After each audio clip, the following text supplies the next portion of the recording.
Hello, and welcome to our weekly investment brief that we call Cutting Through the Noise. I'm Tony Welch, Chief Investment Officer at Signature FD. So this week, we're going to take a look back at the first half asset class performance. And rather than focus on one or two economic reports or geopolitical headlines, I want to use this webcast to go over a bigger and potentially structural theme. And that's the investor shift from rewarding the AI enablers over to rewarding the potential AI users. Now, the good news is that this shift is a positive development for the sustainability of the bull market. And we leaned into that transition earlier this year with a portfolio shift, and we'll discuss that as well. So let's begin with first half performance. One thing jumps out immediately. This wasn't simply another quarter where US mega cap technology did all the heavy lifting. Rather, emerging markets led on the quarter, international stocks posted double-digit returns, small caps had one of their strongest quarters in several years, and meanwhile, the S&P 500 did also continue to perform well. Year to date tells a similar story. The emerging markets remain the leader, followed by small caps. International developed markets have delivered double-digit returns. The S&P 500 has thus far generated another strong year, and this is exactly what broader market participation looks like. Now, back in February, we made a modest adjustment to client portfolios. We reduced US large cap exposure, and we added a dedicated small cap position and added to international markets. Importantly, this wasn't because we thought that the US was going to collapse or get in any sort of trouble. It wasn't a prediction, it's just portfolio construction. Markets have become unusually concentrated.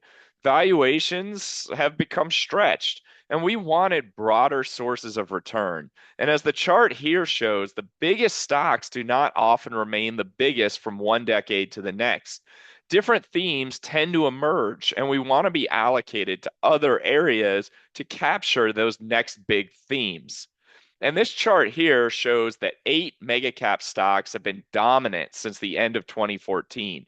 The so-called Elite Eight have returned a very strong 25% per annum since then. The rest of the market has returned to respectable, but far behind 8.9% per year.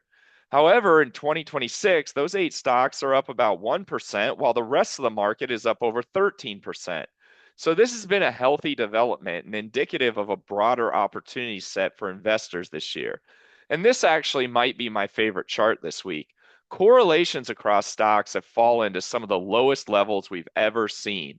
And that's a good development. Well, why is that? It's because stocks are trading on their own fundamentals, not just one big AI thematic trade. Market participants are no longer just rewarding anything adjacent to AI, but rather pricing stocks on their own merit. Also, correlations tend to spike in adverse market events, and they also remain high coming off major market lows. Today, markets have good momentum, and that's supported by strong earnings and decent economic growth. Low correlations also allow for active management to compete with passive indices. Now, one of the biggest questions we're asking internally is what's next for the artificial intelligence cycle, especially that investing cycle? Well, the first phase was infrastructure, and you can see that on the left. Semiconductors, cloud, data centers. The second phase should look a lot different. You can see that in the middle column. We want to see businesses actually using AI to improve productivity. Now, if that happens, earnings would broaden out, what you see in the far right column. Leadership would then broaden, and this bull market would continue to become much healthier. This is probably the biggest thing we're watching during the second half of this year. Now, for the big picture, two macro variables we follow to help determine the regime are the leading index for economic conditions and inflation. So, despite all the headlines, the regime hasn't really changed. Growth remains positive, inflation remains elevated, but nothing like 2022, and inflation will likely ease in the back half of this year. And the labor market remains healthy. Corporate earnings continue expanding. Markets ultimately care much more about this backdrop than they do about the headline of the day. And that's why we've been able to remain constructive despite all the noise. This is a solid backdrop for investors. So Our takeaways here from the first half of 2026 are that the market has become healthier. We're seeing participation expand and more companies contribute. We're seeing more regions contribute as well. And we're seeing more opportunities emerge outside of just the biggest stocks in the index. And that's exactly why we made the portfolio shifts we did back in February. Today, the evidence continues moving in the direction we had hoped it would. The economy continues growing, corporate earnings continue expanding, leadership continues broadening.